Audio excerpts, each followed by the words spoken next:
Joe, do you think we all pee the same color on this podcast? Not with how much coffee you drink.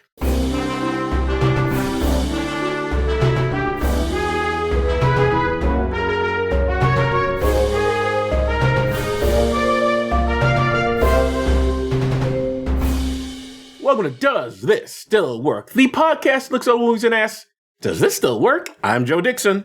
And I'm George Romaka. Today we're discussing Hidden Figures from 2016, so I guess they won't be hidden anymore. Nope. And some historical context. First, podcasty stuff. We're excited to announce that we've joined the Creator Accountability Network. CAN is a nonprofit dedicated to reducing harassment and abuse through ethical education and a system of restorative accountability.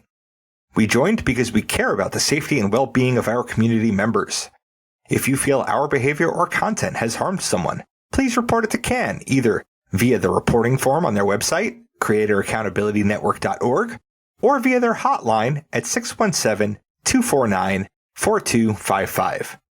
They'll help us make it right and avoid repeating that mistake in the future. CAN also needs volunteers from our communities to help with their work, so if you have skills you think would be helpful, or time and a desire to help, please visit their website to find out how you can volunteer.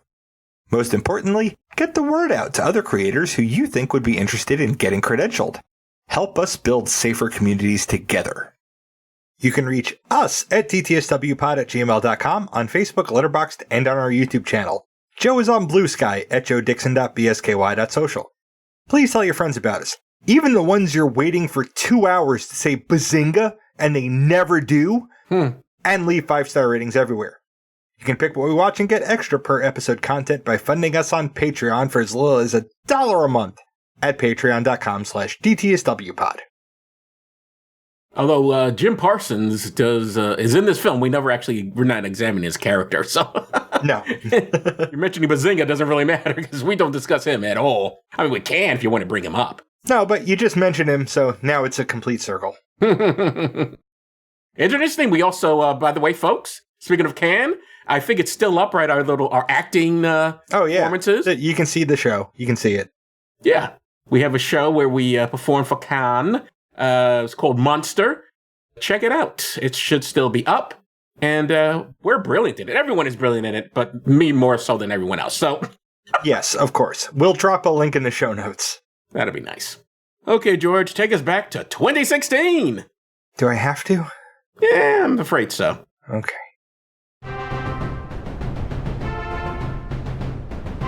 And this is the way it was. Well, it's finally happened. We hit 2026. Meaning that movies from 2016 are now in our crosshairs. For the history segment, that means we will sometimes have to talk about things Donald fucking Trump did in his first term. Mm-hmm. I'll try not to dwell on those, but I can't avoid them. And boy, would we like to. This film is about 3 black women at NASA during JFK's brief tenure as POTUS. With that in mind, Joe, give us our first headline from the Daily Press of Newport News, Virginia. Will Trump cut NASA Langley work? Advisors say agency too focused on earth science, climate programs. This story exists because conservatives, and this is the absolute most charitable read I can give them anymore, want simple solutions to complex problems. They see NASA and think space, so they think NASA should only be doing space stuff, and shouldn't be spending money doing other stuff. Even though learning about space encompasses a lot of different scientific methods. Yeah. They don't want to understand that NASA is the best agency we have at launching satellites, which we do use to look out in space, but we also use to look at our own planet, which, let me check my notes, yes, does in fact exist in space. We use satellites to monitor weather, air traffic, and geological shifts. We use them to provide geolocation, communication, and entertainment. Not to mention that we look at other planets not only to learn about them, but to better understand our planet as well. Oh, can't the Bible do that, George? No, Joe, it can't. I can't even yes and that. And therein lies the rub. Understanding reality is incompatible with conservatism, so they want to make it impossible. Boy, do they. The sad part is all the people going along with it. I won't even say half. The majority of our problems as a world wouldn't be happening if people simply said no to these dimwits. Yep. And their own lives would get so much better. Like, so much measurably better. The scary part is that we're doing stuff that would actually assist these assholes. Oh, well, we're not a political show, so let's move on. Right, and, well, the U.S. isn't the only country that lets stupidity guide our national policy. So, Joe, give us our second headline, this time from the Roanoke Times of Roanoke, Virginia. Role of racism, xenophobia, and vote hard to pin down. You can't blame Brexit entirely on bigotry, experts say, but you can't dismiss it either. I can and will blame Brexit on bigotry, just like I blame the rise of Donald fucking Trump on bigotry. And I will back you up on that. Thank you. Even if, and that's a big if, there are valid reasons to vote for the dumbest outcome, those reasons never seem to be enough. There comes a point where you have to look at the people who are siding with you and decide if staying on that side is worth keeping that company. When a bunch of hate-mongering xenophobes are cheering for your position, change your fucking position! Don't hold your line and then complain when you get lumped in with the fucking Nazis! I think what you don't understand, George, is while being a Nazi is bad, accusing someone of a Nazi is much, much worse. Oh yes, much, much worse. It's the worstest. It's the worstest. So we're going to end on a high note here. Joe, give us our... Oh, actually, yes, a little bit. Joe, give us our last headline, this time from the Martinsville Bulletin of Martinsville, Virginia. Anti-racism group nabs Confederate parade date. Virginia has 2 state holidays in January, not counting New Year's Day. One is a national holiday, which celebrates the life of civil rights organizer Martin Luther King Jr. The other is dedicated to 2 Confederate generals, Robert E. Lee and Thomas Stonewall Jackson. You know, men who lost the war. That day occurs the Friday before Martin Luther King Day. Which I guess chronologically makes sense, because we did lose the Civil War before Martin Luther King was born. What would make even more sense is not celebrating 2 Confederate generals. Yeah. Well, from at least 2000 to 2016, the Saturday in between those days has been a parade day for the Stonewall Brigade camp of the Sons of Confederate Veterans. What a fucking name. They'd march through town with their loser flags and hold a ball afterwards. I like to kick them in the balls. Yeah. Well, the newly created Citizens Anti-Racism Education Initiative, or CARE, they forgot the I, but I'll allow it, in service of a shorter acronym. They got the jump on the scheduling and took the date for 2017 by filing for it in the spring of 2016. So the racists had to do theirs the following weekend. And they were mildly butthurt about it.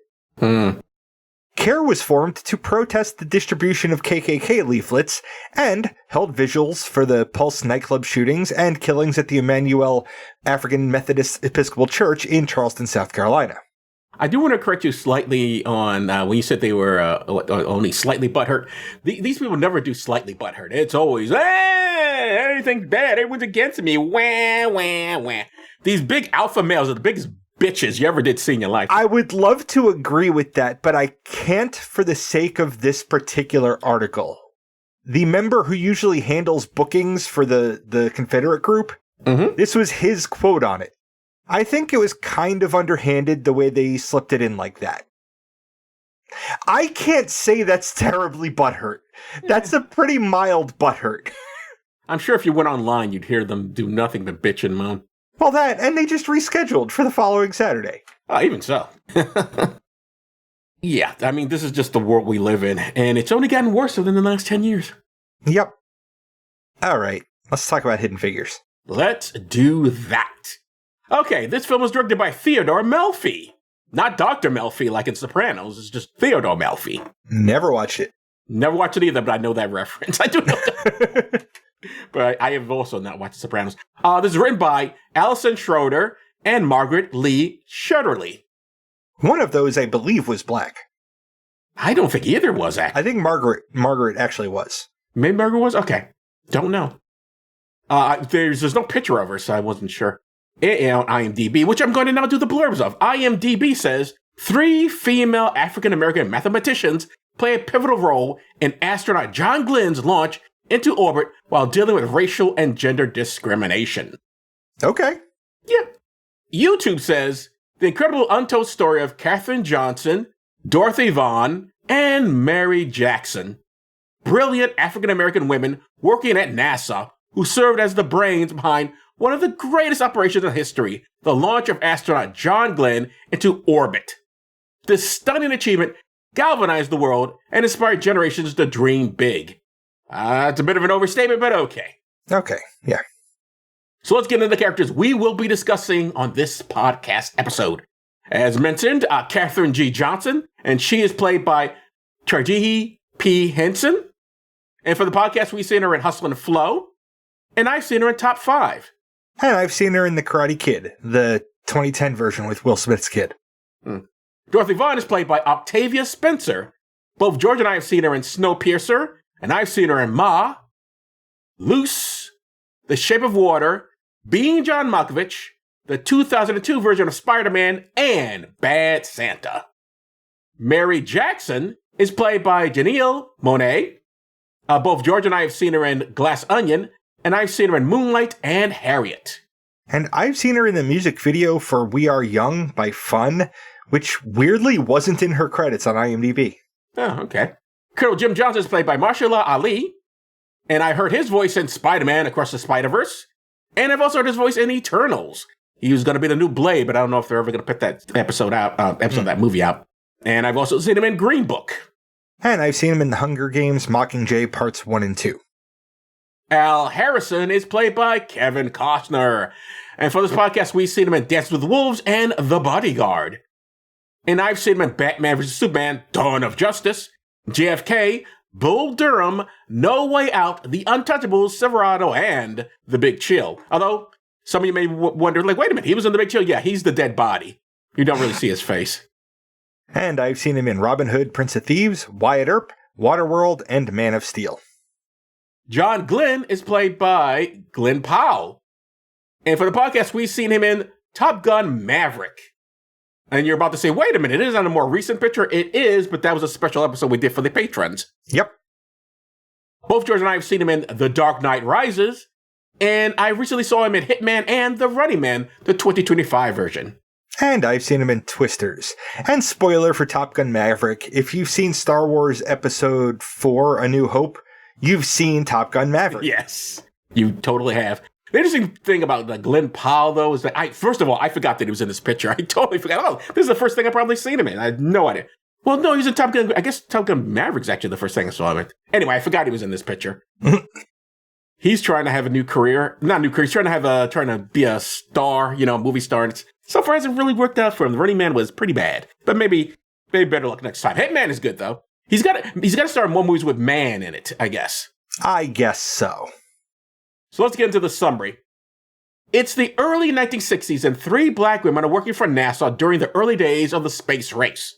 The women help advance the calculating of flight trajectories, managing early computer systems, and advancing aerospace engineering. But they are women, and they are black. This means the white guys they work with or for don't make this easy. Not according to this movie, but definitely according to movies and TV shows from the 1960s that I've seen, America really, really, really hated women back then. They wouldn't call it hate because women weren't getting crosses burned on their lawns, but the casual, unconscious misogyny of this era should not be dismissed. Even progressives who believed in civil rights didn't think women deserved it. George, if you remember, we talked about Bernie Sanders' 1972 essay about women wanting to be raped. Well, that was a pretty common thought at the time, believe me. If you think dudes are fucked up now, we were out of fucking control back in the day. But despite men being god-awful, the women survive and succeed. In fact, one of the women meets a guy, and he is kind of a dick, but cleans himself up fast, and they get married. So all's well that ends well. Okay, George, I left out a lot. Would you like to add anything? Hey, we can talk about the opening scene for a minute. Sure. Where the 3 black women are in their car on their way to work and it breaks down and a white police officer in segregated Virginia pulls up and somehow ends up escorting them to work and not shooting them. Well, he was very impressed that they worked at NASA, When he found out with the NASA, he said, "Oh, let me get you there because we got to beat them damn Ruskies." Right. That became more important than his racism. Very quickly. Unbelievably quickly. That almost certainly didn't happen. However, a lot of things in this movie almost certainly didn't happen. It happens, for sure. But at the same time, there was a certain obsession with, well, if you're doing this sort of work, okay. You're one of the good ones. You're one of the good ones. Yeah, it's not unlike guys being very nice to an athlete. You know, a guy who plays basketball or football and is on the winning team. They're not going to say the N-word around them. They say that for the others. Where these guys, you're the most wonderful thing because you're winning, and I like being around winners. All right, let's get into our discussion, my friend. All right, now here's something I found out when I was doing research of this picture. The word computer dates back to 1613, and it means a person who performs calculations, which I didn't know. I also didn't know it was always seen as women's work doing this sort of calculations. Do you have any idea why that might be, George? I'm a little bit surprised that you didn't know about that already. Oh, yeah. Didn't know. I've known for a while that women were they were computers. That was their job. A lot in early science endeavors and early tech endeavors. You hired women who could do math to be your computer because and the only reason, and it's a disgusting reason. Men like looking at women, and it was an excuse to get women into spaces where the kinds of men that work there don't generally meet women. Oh, really? You think that's ultimately okay? I think that's part of it. Because I'm a cynic in that sense. I think part of it is that men don't take math seriously for some reason. Although plenty of guys are mathematicians, so I don't know why that would be. But for something that's seen as women's work because it's somehow lesser than, I don't know, building a rocket. I don't know. I don't know what. And yet we see in this movie one of these women start going to night school classes for math to a class full of men. And the overarching question, I don't know how to teach this to a woman. Yes, that's right. And she's like, I guess it's kind of the same with what you teach to a man. Math works no matter what you got in your pants kind of thing. Yeah, it's amazing how, and that's throughout the picture of this culture, like, women aren't allowed in here. Women are allowed. They have no reason why. They can't explain. We don't have a protocol for having a woman in a room with us. What do you think is going to happen? Who the fuck are you, Mike Pence? All right. You proposed twice in your life, my friend. Mm-hmm.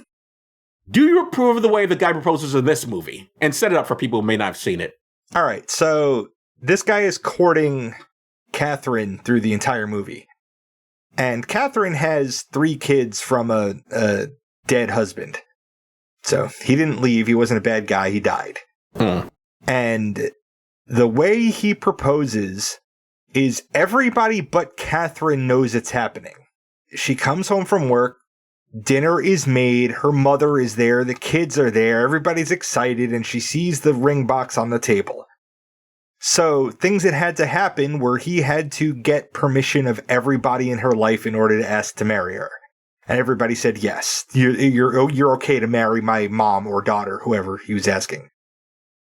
Do I approve of it? I don't really care how another person proposes to their spouse to be, as long as their spouse is on board. I guess approve is probably the wrong word to use. What I just simply meant is that... Would I do it that way? No. Yeah, and the idea is like look, there was no question, and it probably did happen somewhat like this, it's not exactly like this in real life. And of course she was going to say yes. However, the idea of having your kids there and your mouth, it almost puts a pressure on the person to say yes, even if you're not inclined to, which is why you're supposed to propose to a person with no other people around. This way, you definitely get a yes or a no for real, as opposed to like, all these people were staring at me. I don't know. Okay, fine, yes. And then suddenly they feel bad about it and you don't get them getting married because they don't want to marry you. Both of the times I proposed, she was on the couch. And only the second time was anybody else present, and it was the cat. Okay. I'm confused about why you needed to bring in the cat. The cat doesn't understand what's going on. It doesn't care what the two of you are doing. I'm just mentioning because Kit will bring that up anytime we talk about this. Okay. He proposed to me on the couch in the living room in front of the cat, is the narrative. I gotcha. Does this film imply that personal brilliance alone is enough to overcome inequality? No. Because it shows that something has to be, like actions have to be taken in order to overcome inequality. We'll get there in the next question, actually. Okay. But I don't think that it implies that brilliance alone is enough. Other things have to happen. And the movie doesn't actually shy away from that. Yeah. I slightly disagree. I did get the impression that, I mean, granted, yes, they get some assistance for other people. Ultimately, they're just so brilliant, no one can deny them. And I'm sure the women felt that way themselves, but I don't think that's... Let me put it this way. Most people are average. And the idea... I don't know if you ever heard this phrase that sometimes see people... And my mother never said this to me. But I know that some black folks, especially middle-class families, get this, oh, you have to be twice as good to get half as much sort of thing. While I understand the sentiment, I think it's something we should be against. Because my whole life shouldn't be like, I have to constantly be twice as good. I'm a fucking human being here. I don't want to be twice as brilliant as everyone. I'm an average person. Most people are average. An idea of demanding of us twice as much just to get half as much. Fuck it. Let's make this system better so we're all judged equally as opposed to like, I got to try even more than this other person. That's asking too much of people, I think. This is why you have the suicide rates of these, the model minority Asian kids, but fucking bullets through their goddamn heads or not talking to their parents after a while because like, they're like, oh, you have to be so good, so good, so good, so good. Yeah, but I also have a life. I want to do other things other than try and prove I'm brilliant to goddamn white people all day. Yep. I can't really do anything but agree it's not and like, I'll say, I'm just a mediocre white man. I have people all day, every day telling me that I'm not mediocre, that I'm actually, so I guess I should believe it at some point that I'm on the better side of the average line. But yeah. Yes, Joe, I agree. Let's move on. So you wanted to get into this, so I will ask the question and what you think of it. Al Harrison and John Glenn are portrayed as allies. How does the film portray allyship from those in power? What is it just allies should or should not do? Okay. Al Harrison in the movie. Okay, here's the scenario. Catherine has to go to the bathroom multiple times a day because she's a human. And there were segregated bathrooms in the United States, in Virginia, and in NASA. There were segregated buildings at NASA at Langley. The Black People building was a half-mile away from where she was working, and it was the only building where there was a colored women's restroom. So she would be gone for up to like an hour a day because she had to keep going back and forth to the bathroom. And eventually, like, Al jumps down her throat about, like, why are you gone all the time? And she's like, 'cause I have to pee! So what Al does is go down to the other end of the building with a crowbar and beat the shit out of the colored women's bathroom sign until it falls off, making all of the bathrooms equal, at least gender-wise. Like, women's bathrooms are now just women's bathrooms. Okay. Here's what actually happened. Okay. Not that. Catherine decided to just use the white women's restroom. And she kept doing that, and nobody gave a shit. So this was actually not a thing that even really was a problem. That said, it was a believable problem. It was a problem that probably did actually exist somewhere in the United States, where somebody was being yelled at for being gone for too long because their bathroom was too far away because they were black. So I can't fault the movie for sticking it in there, other than based on a true story. Really? But there's mixed feelings on Al's actions in it. I, for one, believe that it is the responsibility of those in a position of privilege to wield our privilege in ways to destroy itself.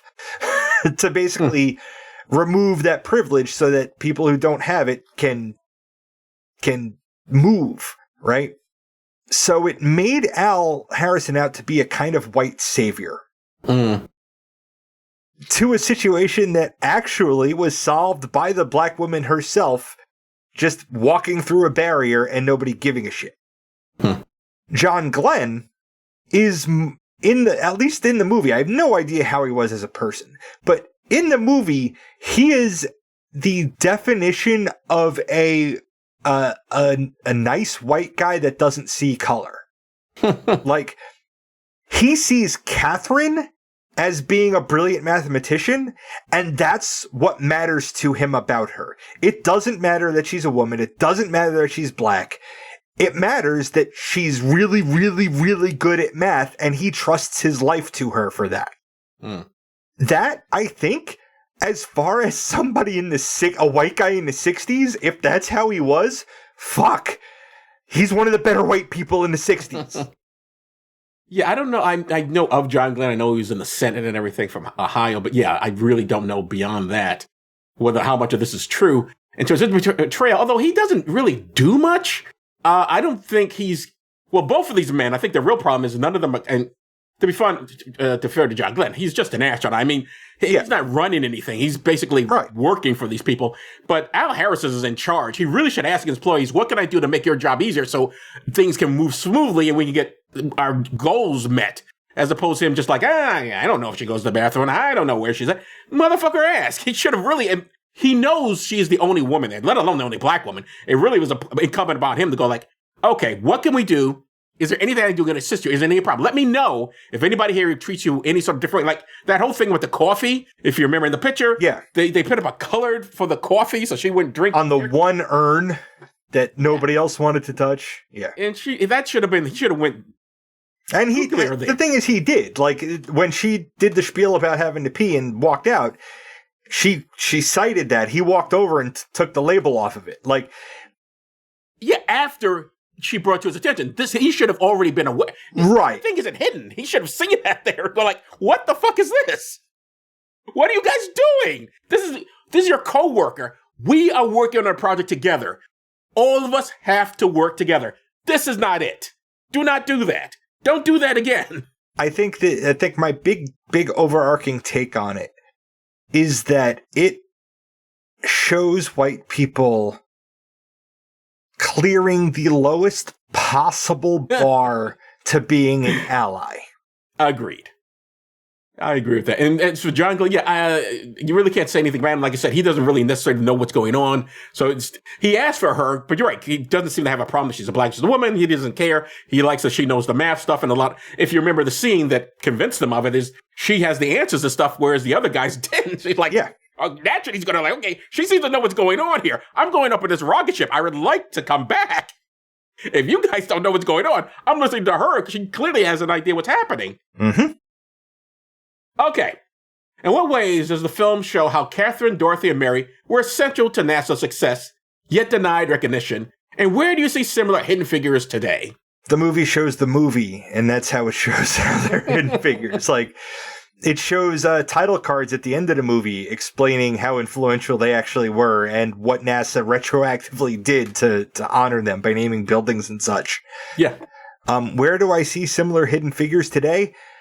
I don't, Joe. That's why they're called hidden. We'll know who they are in 30 years when we smack ourselves upside the head and be like, why? Why did it take us so long? Here's the thing about science. I'm sure you know this as because well, you're more of a science guy than I am, but I know when I want to say go through my atheist phase. That's not correct because I'm still an atheist, but when I'm just getting into... Oh, when you're going through your militant, new, firebrandy atheist phase, because we do have those. Yes. I was reading through about science, and I'm much more about science than I did when I was in school learning it. And history is full of men absolutely ripping off women's scientific work. It's astonishing, including names we would know. Names of science guys like... And some of them... didn't even mind. Didn't even think there was anything wrong with it. No one thought anything was wrong with it. Oh yeah, take it from her. Yeah, why would her name be on this report? This is your work. Yeah. So what? She helped write it. So what? She looked over and made sure everything's correct. She's just a computer, I guess. I know. It's again, the casual misogyny is wild. It's like how can you not even notice? That's how embedded it was. Anyway, I don't really have anything else to say about this other than they ask you, does it still work? Yeah, I think it still works. I mean, it's a story that we have to put the giant asterisk next to anything that says based on a true story. Even if it's based on a true story, it's not telling you what happened. It's telling you a dramatized version of what happened for entertainment value. Exactly. I mean, when you see based on a true story, they don't say true story, say based on a true story. It's just sort of they're out. I mean, it happened, but... But it was an interesting time in U.S. history from a space and exploration. It's important to understand the pressure that we felt as a nation to be better than the Ruskies and do things first after they Sputnik'd us and sent the dog up.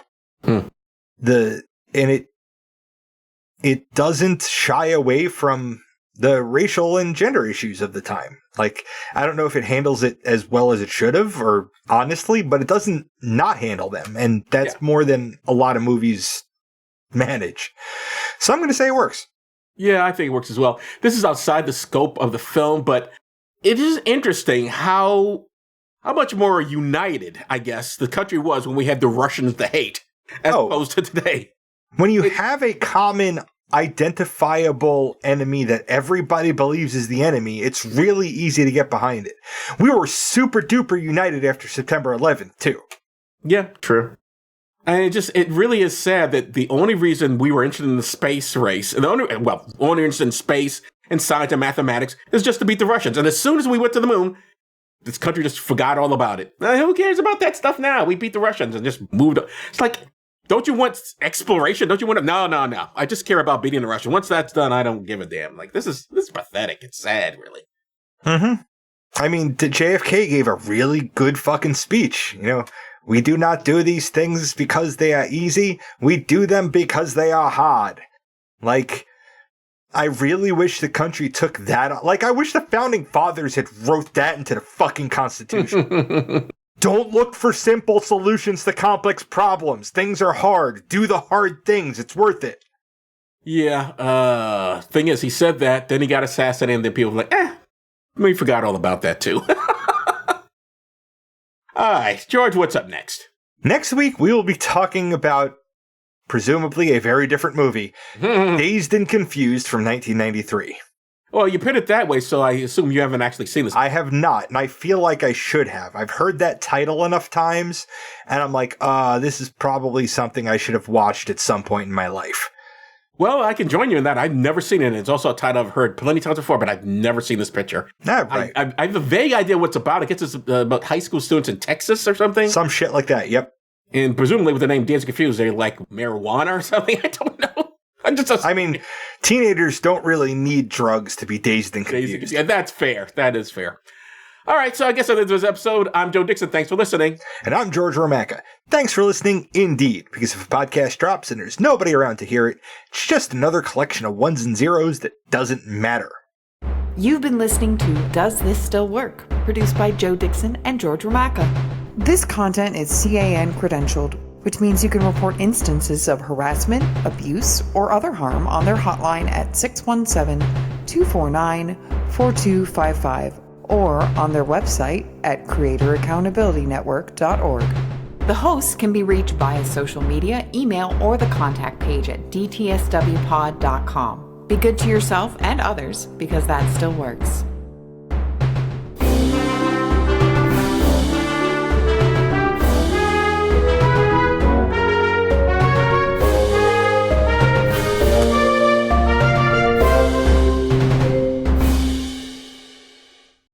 Dear Abby, recently we were finishing up the details on my brother's wedding.